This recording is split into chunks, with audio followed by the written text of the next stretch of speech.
Ajude nosso trabalho, se inscreva, curta e comente no canal. John Ellings tinha 34 anos quando descobriu o caderno que mudaria o curso de sua vida. Um cientista júnior na Imperial Chemical Industries, ICE, Ellings o encontrou em 1990, enquanto tentava resolver um mistério. Especialista em toxicologia, ele tinha chegado na empresa 3 anos antes para liderar uma equipe que trabalharia para reduzir os riscos à saúde provocados pelos produtos da ICE que continham o pesticida paraquat. Ela passou muito tempo testando formulações que pareciam mais seguras. Mas o estranho era que a empresa não os colocou no mercado. Querendo saber como a ICE escolheu as concentrações químicas na versão do pesticida que vendia, Ellings fez algumas pesquisas nos arquivos corporativos. Lá, ele encontrou o velho caderno de anotações que Michael Rose, um cientista sênior da empresa, havia escrito à mão anos antes. Ellings conhecia Rose e viu suas descobertas, que eram conhecidas dentro da empresa como o Rose Report, ou Relatório Rose. A ICE usou o relatório para justificar a concentração na qual adicionou um produto químico chamado PP796 a seus produtos de paraquat. Mas os números e gráficos que Ellings viu no caderno não sustentavam a conclusão que Rose recomendou em seu relatório oficial. Quando comparei os dados em seu relatório com os dados originais de ensaios clínicos de produtos farmacêuticos, percebi que eram diferentes. Ellings disse ao Intercept. Muito diferentes. Embora uma análise precisa devesse considerar todos os resultados de um experimento, Rose escolheu o que era conveniente. Ela excluiu alguns dados e inseriu outros.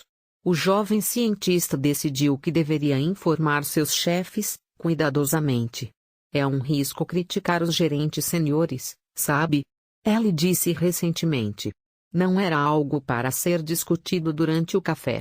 Então Ellings escreveu um memorando mostrando os problemas com os dados e explicando que, pelos seus cálculos, a concentração de PP796, um aditivo que protege contra envenenamento, deveria ser 10 vezes maior do que o valor no relatório Rose, e 10 vezes maior que a quantidade no Gramoxone, o produto de paraquat mais vendido da ICE.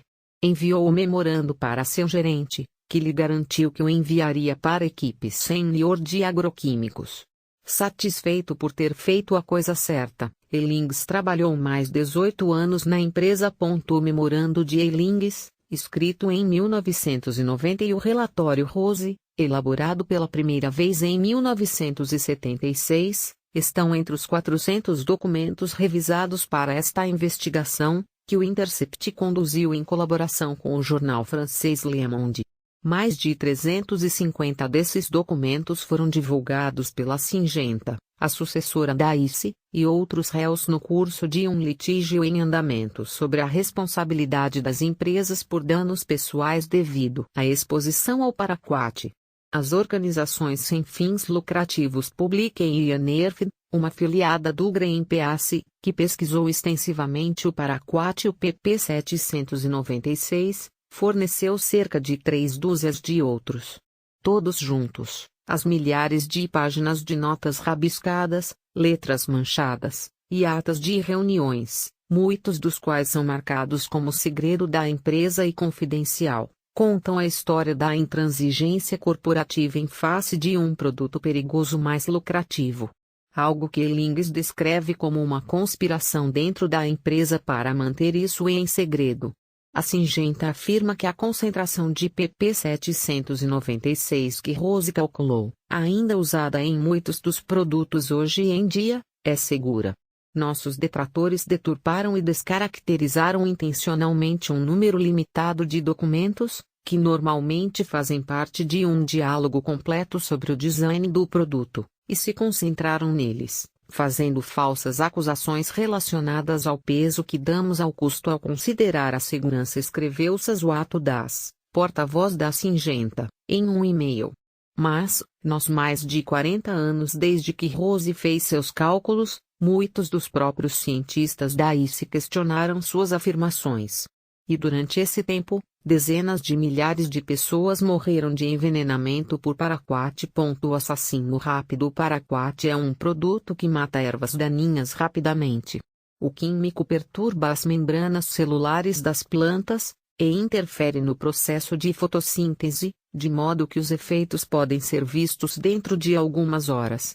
Por funcionar com tanta rapidez, o paraquat foi celebrado como um avanço significativo quando foi introduzido nos anos 1960.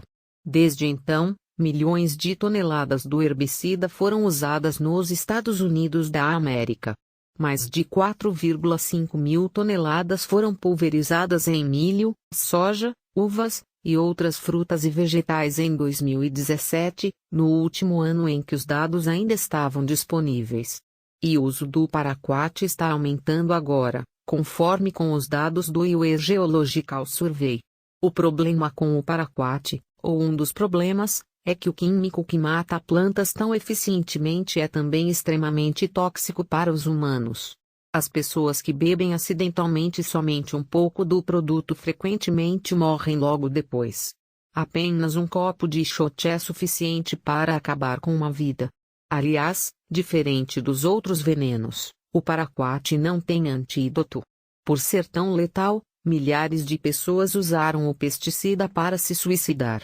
Apenas 2 anos depois do seu lançamento em 1962, foram relatados envenenamentos na Irlanda e Nova Zelândia. Logo depois, os suicídios foram responsáveis pela maioria das mortes causadas por paraquat. Em 1968, aí se encontrou uma solução possível para o que chamava de problema de envenenamento por paraquat, quando um cientista sugeriu adicionar ao químico a gramuchone que iria induzir vômito. Embora inicialmente a empresa tenha optado por não seguir a estratégia de adicionar um emético aos seus produtos, em parte porque era cara demais, em 1972 a empresa voltou à ideia quando os casos de envenenamento começaram a aumentar.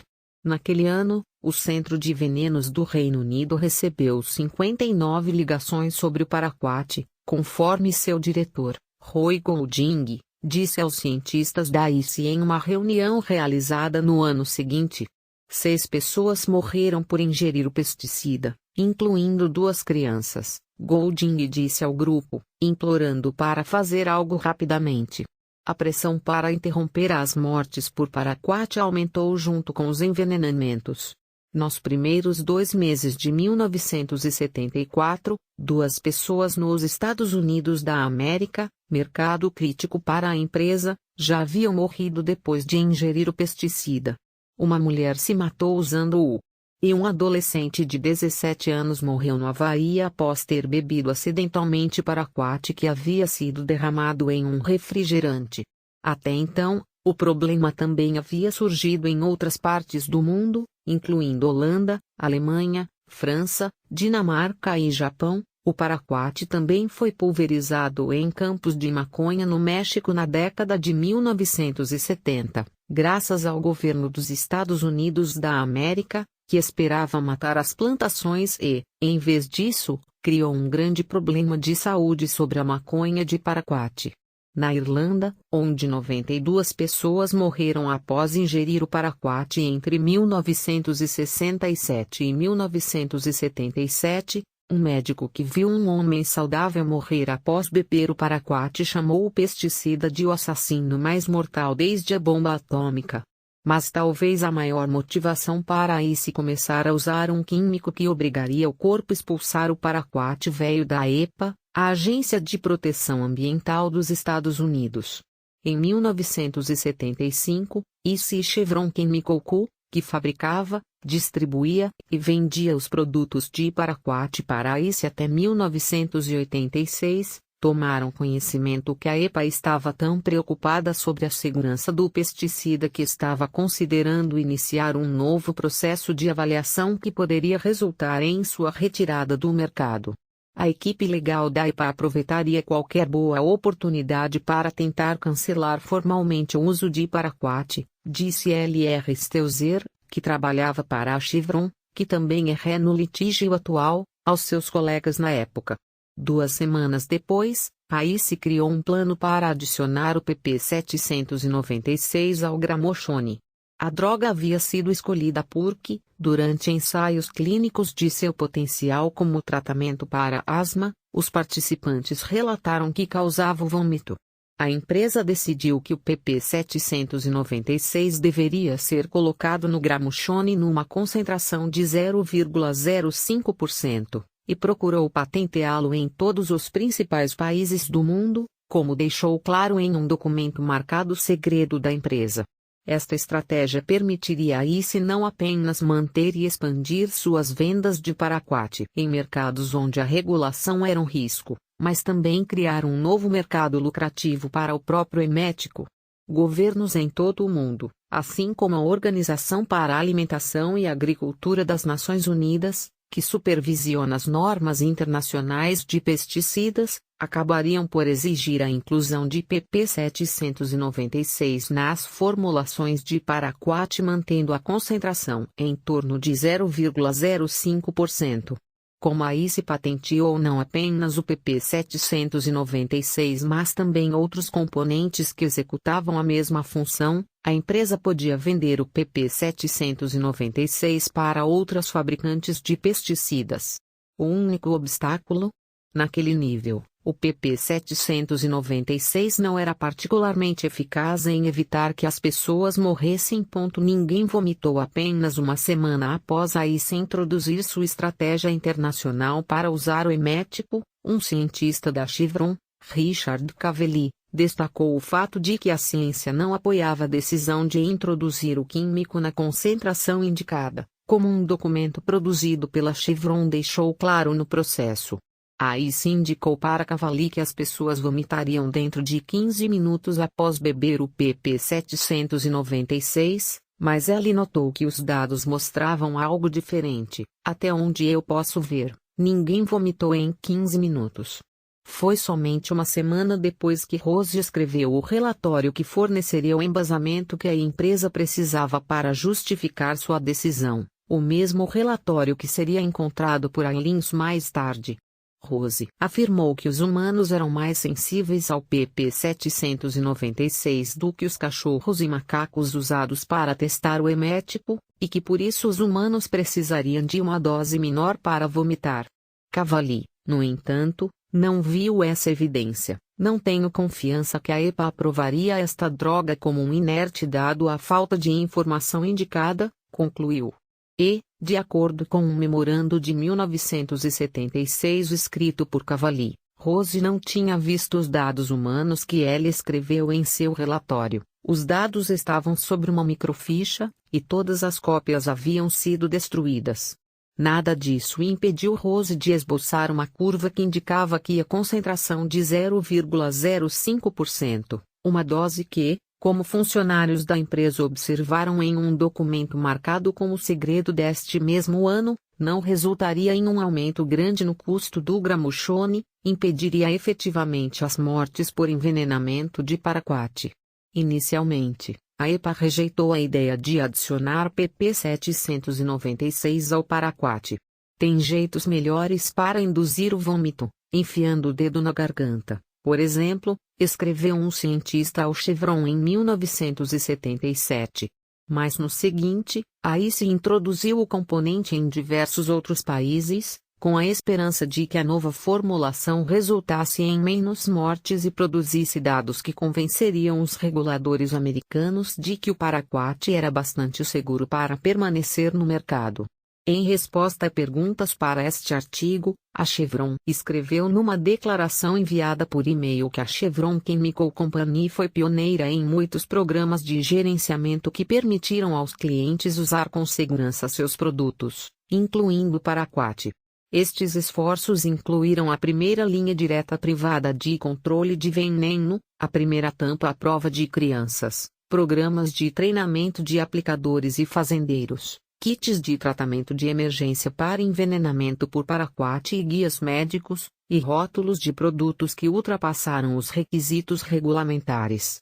A declaração também disse que a Chevron Chemical Company submeteu todos os dados clínicos sobre os humanos e animais que eram necessários e relacionados ao paraquat para a EPA, que aprovou a formulação que usava o emético. Em 1981, evidências do Reino Unido e do Japão deixaram claro que, embora estivesse fazendo algumas pessoas vomitarem, o PP 796 não era o salva-vidas que a empresa queria. Nenhuma evidência estatística sugeriu de que o emético reduziu o número de mortes com o produto, escreveu um cientista da ICE chamado Peter Slade em 1981, num memorando divulgado por Syngenta no processo. Na melhor das hipóteses, apenas umas poucas pessoas sobreviveram ao envenenamento por paraquat por causa da inclusão do emético. Os resultados não foram melhores na então Samoa Ocidental. Enquanto algumas pessoas que tomaram a nova versão de paraquat vomitaram, o início precoce do vômito após a ingestão de paraquat não desempenha um papel na redução da mortalidade, observou um relatório interno marcado altamente confidencial. Slade avisou seus colegas contra deturpar o papel do químico. É importante que esperanças indevidas não sejam levantadas sobre o que o PP 796 pode alcançar toxicologicamente e, igualmente, que as autoridades não sejam ativamente induzidas a pensar que a formulação emética vai resolver o problema com o paraquat, notou Slade. Embora não esteja claro qual empresa o forneceu, a EPA recebeu informações que sugeriam que o PP 796 tornaria o paraquat mais seguro, que foram citadas na decisão da agência em 1982, quando optou por não seguir em frente com uma investigação e uma possível proibição. A decisão permitiu que as futuras formulações incluíssem o PP 796 e observou: o emético adicionado vai induzir o vômito rapidamente, assim reduzindo o tempo de absorção e exposição. De fato, apenas um mês antes, uma investigação que nunca foi publicada, escrita por um cientista da ICE chamado T.B. Hart e uma funcionária do Serviço Nacional de Informação sobre Envenenamentos, Amanda Branley, mostrava ainda mais problemas com a ideia que o PP 796 estava salvando vidas. Ainda não fomos capazes de avaliar totalmente a eficácia de uma formulação emética na redução da mortalidade, escreveram os autores, após analisar 262 incidentes de envenenamento por paraquat que ocorreram no Reino Unido entre janeiro de 1980 e fevereiro de 1982. Outros funcionários da empresa também começaram a perceber a ineficácia do emético no gramoxone. Parece-me que precisamos de um emético potente que causa vômito 5 minutos após a ingestão de uma dose potencialmente letal de paraquat, escreveu um cientista chamado Lewis Smith em 1984. Smith sugeriu aumentar a quantidade em 5 vezes, mas isso não aconteceu. Não surpreende que, em todo o mundo, pessoas continuassem a morrer por beber o paraquat. Suicídios e envenenamentos acidentais foram relatados na China, Índia, Itália, França, e em toda a África e América do Sul, diz a organização suíça sem fins lucrativos Public.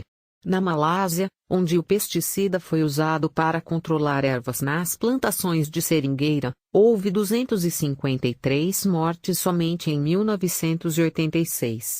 O paraquat também representou uma crise particular no Japão, onde foi usado para suicídio e, por meio de bebidas batizadas com o paraquat colocadas em máquinas de venda automática, como arma de assassinato. Uma variedade de opções. Quando Ellings chegou a ICE como jovem cientista, a empresa já arranjava outra solução para o problema empresarial provocado pelo abuso suicida, homicida do produto, como disse um documento de 1987.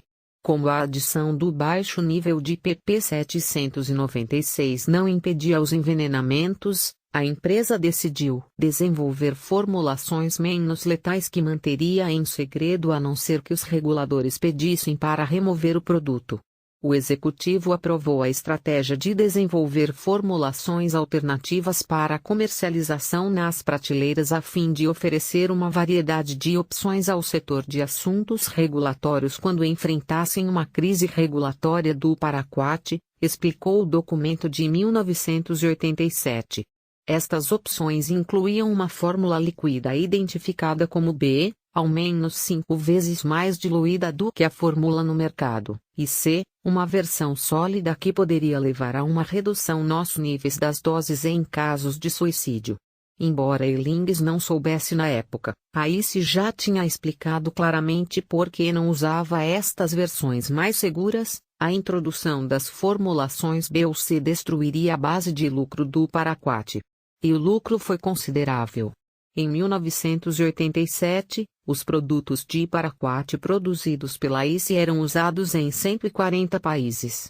A empresa vendia 13,6 mil toneladas de Paraquat por ano, o que totalizou 90,7 mil toneladas.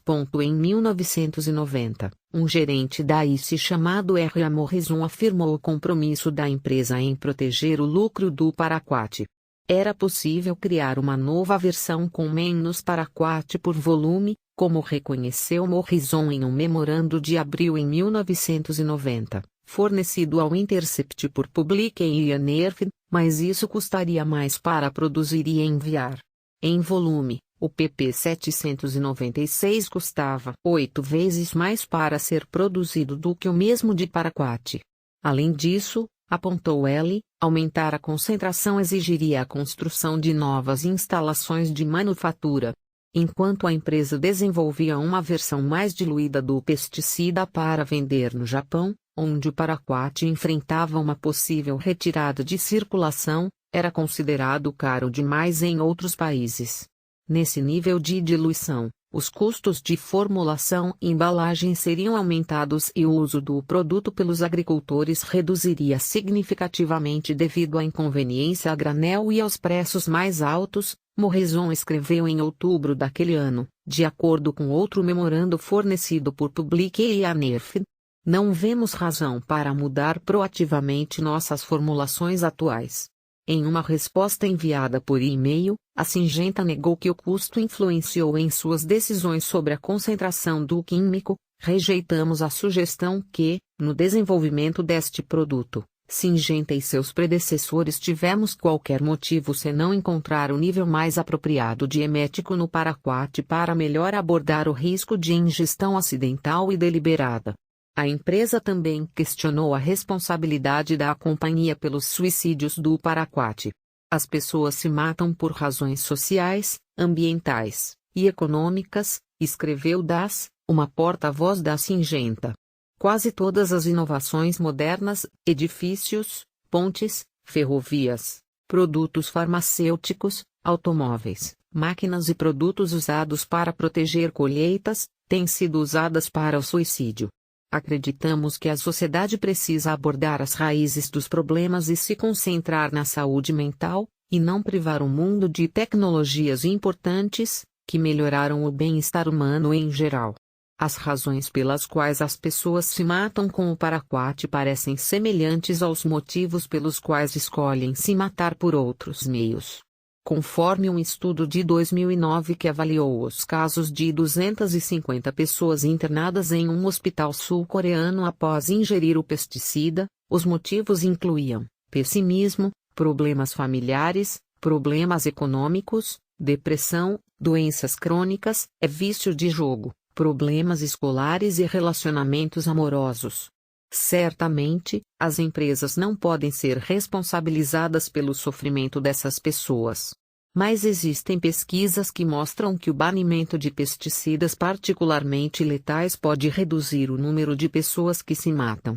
No Sri Lanka, a taxa de suicídio aumentou dramaticamente com a introdução de pesticidas perigosos na década de 1960 e começou a diminuir quando o país começou a banir alguns desses pesticidas, incluindo o Paraquat, nas últimas 2 décadas.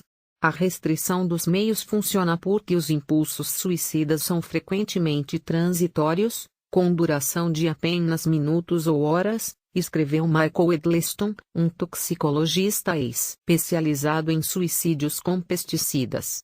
Edleston afirma que houve mais de 14 milhões de suicídios por ingestão de pesticidas desde que o mais tóxico desses produtos foi introduzido na década de 1950.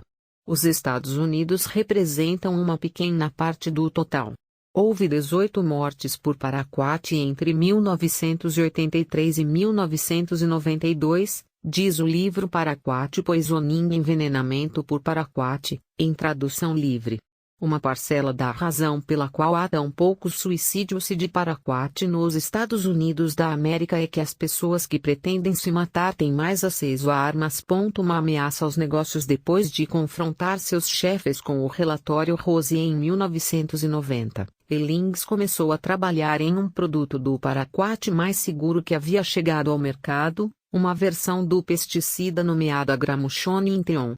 Esta formulação continha pp 796 em nível 3 vezes superior ao que orientava o relatório Rose e incluía um outro componente que iniciava a solidificação no estômago, o que tornava o corpo menos suscetível a absorver o químico letal. O novo produto melhorou ligeiramente a taxa de sobrevivência das pessoas que ingeriram o pesticida.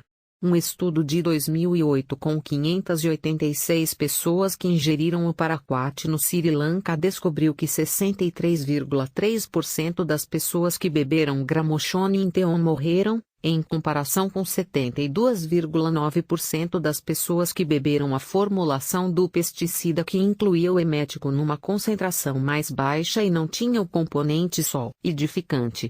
A Syngenta percebeu que o aumento da taxa de sobrevivência poderia levantar questões desconfortáveis, algumas das quais foram apresentadas pela empresa em uma lista de possíveis perguntas que a mídia poderia perguntar. Entre as questões, estava a seguinte: o desenvolvimento do Gramuchone-Inteon foi motivado pelas próprias dúvidas da Syngenta sobre a segurança do Gramuchone? Os porta-vozes da empresa foram instruídos a responder não. De qualquer forma, o governo do Sri Lanka não ficou convencido pelos dados do estudo de 2008 do Gramuchone-Inteon, e proibiu o paraquat nesse mesmo ano. Também era tarde demais para mudar as opiniões na Europa. Em 2005, a Suécia desafiou a aprovação do paraquat pela União Europeia, com base nos envenenamentos incuráveis e em outro problema, a conexão entre o paraquat e a doença de Parkinson. As evidências dessa conexão surgiram pela primeira vez na década de 1980. O neurologista canadense André Barbeau documentou uma associação muito forte entre o mal de Parkinson e o uso de pesticidas, incluindo paraquat, em 1985. Agricultores de apenas 32 anos foram diagnosticados com o distúrbio neurodegenerativo debilitante, que é tipicamente visto em pacientes mais velhos, conforme outro médico descrito na revista Neurologia 2 anos depois.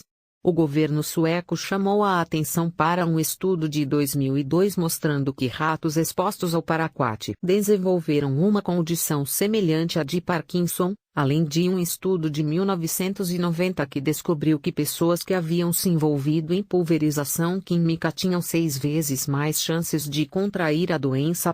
Em 2003, a Syngenta começou a criar uma defesa contra essa ameaça. Em um documento interno produzido no litígio, a empresa explicou sua estratégia para lidar com as evidências crescentes de neurotoxicidade, que considerou uma ameaça aos objetivos de negócios do paraquat da Syngenta. O gerente regulatório global da Syngenta aconselhou medidas para controlar qualquer impacto potencial no Gramuchone e mudar o foco das pesquisas sérias da doença de Parkinson para outros fatores ambientais. No entanto, em 2007, o Tribunal de Justiça da União Europeia proibiu o pesticida. Enquanto outros países estavam se livrando do pesticida, o uso do paraquat estava aumentando nos Estados Unidos. Os envenenamentos também continuavam. De acordo com o Sistema de Dados de Incidentes do EPA, houve 181 incidentes de envenenamento por paraquat e 27 mortes entre 1990 e 2014. Uma dessas mortes foi a de um menino de 15 meses que bebeu paraquat colocado em um recipiente de Gatorade, o que trouxe a atenção de Eilings de volta ao pesticida em 2018. Nessa altura, Eilings, que havia deixado a Syngenta uma década atrás, era professor de toxicologia e havia fundado sua própria empresa de toxicologia, que havia recentemente obtido um contrato com o governo do Reino Unido para estudar como o cabelo e a pele poderiam ser descontaminados de vários produtos químicos. Um deles, por coincidência, foi o paraquat. Embora a nova empresa de Eilings tenha obtido alguns contratos com a Syngenta, ela não trabalhava com paraquat por mais de uma década. Enquanto lia a literatura recente, ela encontrou uma página no site da EPA que documentava vários casos de envenenamento por paraquat, incluindo o de um menino de 15 meses, que viveu 13 dias após beber paraquat antes de sucumbir à falência renal e falência hepática. Logo se inteirou que o Gramoxone Inteon, a versão um pouco mais segura do pesticida que ele passou anos testando, havia sido retirado do mercado. Com os detalhes da morte da criança em sua mente, Ellie buscou seu antigo empregador e solicitou um encontro. Em outubro de 2018, Ellie se reuniu com alguns funcionários da Syngenta e lhes falou sobre suas preocupações de que a concentração do emético não fosse eficaz. Eilings explicou os dados que viu no bloco de notas e estava convencido de que pelo menos algumas das pessoas com quem ele estava falando estavam percebendo, pela primeira vez, que tinham problema com o PP 796. Esses caras estavam, sabe, de boca aberta, muito nervosos, lembra Eilings. A Syngenta o convidou para um segundo encontro no qual a empresa compartilhou uma análise de dados sobre o PP 796 que reconhecia o pequeno número de pessoas envolvidas na pesquisa e a fragilidade científica do processo de Rose. Ao estimar a dose emética para humanos, Rose reconheceu claramente que havia dados limitados disponíveis no homem. Ela parece ter inspecionado visualmente os dados e tirado suas conclusões, em vez de usar qualquer procedimento estatístico. Ainda assim, concluiu o relatório, um outro artigo científico, escrito por 2 especialistas britânicos em envenenamentos e publicado em 1987, mostrou que o nível que Rose havia calculado era eficaz. No entanto, esse artigo também é questionável, de acordo com a Nerfdan Publique. Em uma investigação não publicada, as organizações descobriram que o artigo de 1987 não revelou que a maioria dos sujeitos da pesquisa, embora apresentada como tendo tomado Gramoxone, na verdade havia ingerido produtos que tinham concentrações mais altas do emético e concentrações mais baixas de paraquat. O resultado foi que, novamente, o emético parecia mais eficaz do que realmente era. Fiquei chocado, disse Laurent Gabereu do Publique. É altamente enganoso, para dizer o mínimo. Não há absolutamente nada neste estudo que possa provar a eficácia do emético no Gramoxone. Em uma reunião subsequente com os 5 executivos da Syngenta, Eilings mais uma vez contou a história do antigo notebook e apresentou os leads, explicando que a ciência original que havia estabelecido o nível de PP 796 no paraquat era imprecisa. Depois disso, de acordo com Eilings, as relações ficaram mais frias. O toxicologista teve uma última reunião com seu ex-empregador em abril de 2019. Ele disse que esperava que isso levasse a empresa a abrir um inquérito independente sobre suas alegações. Por que não dizer, John, vou te dizer o que faremos. Reuniremos especialistas externos em venenos e nós sentaremos em um hotel, examinaremos tudo isso e deixaremos o presidente de uma equipe de investigação tomar uma decisão. E eu teria dito, excelente. Estou feliz com isso.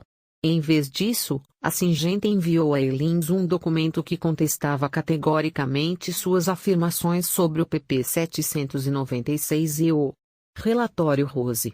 Não há evidência de deturpação associada ao relatório de pesquisa de 1976, e simplesmente não existe razão para acreditar que o autor teria motivo para forjar os dados, disse o documento não assinado.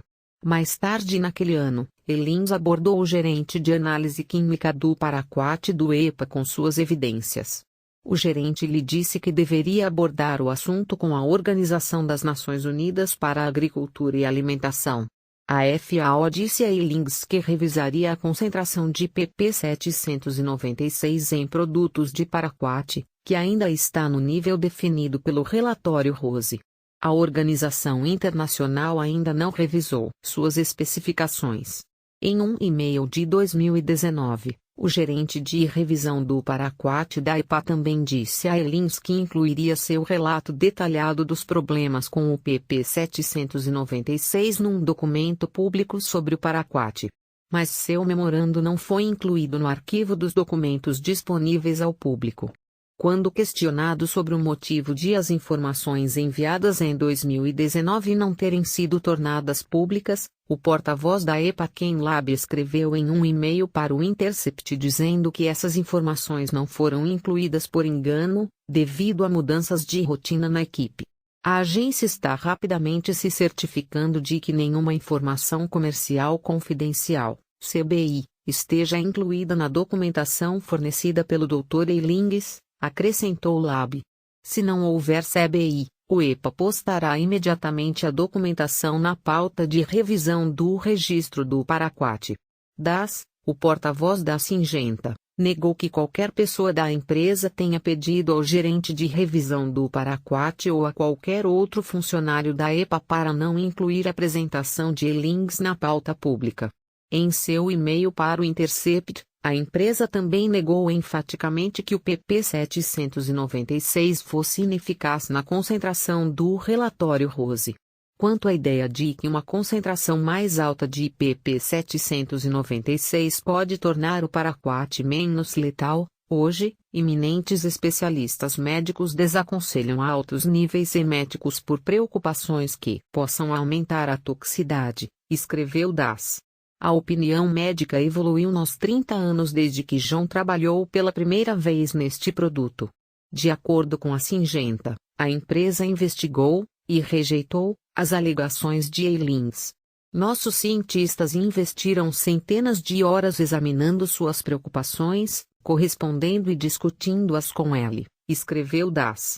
O argumento de Elings de que aumentar o nível de emético melhora a segurança do produto é excessivamente simplista, a realidade é complexa e a opinião médica e científica moderna não apoia o ponto de vista de Elings.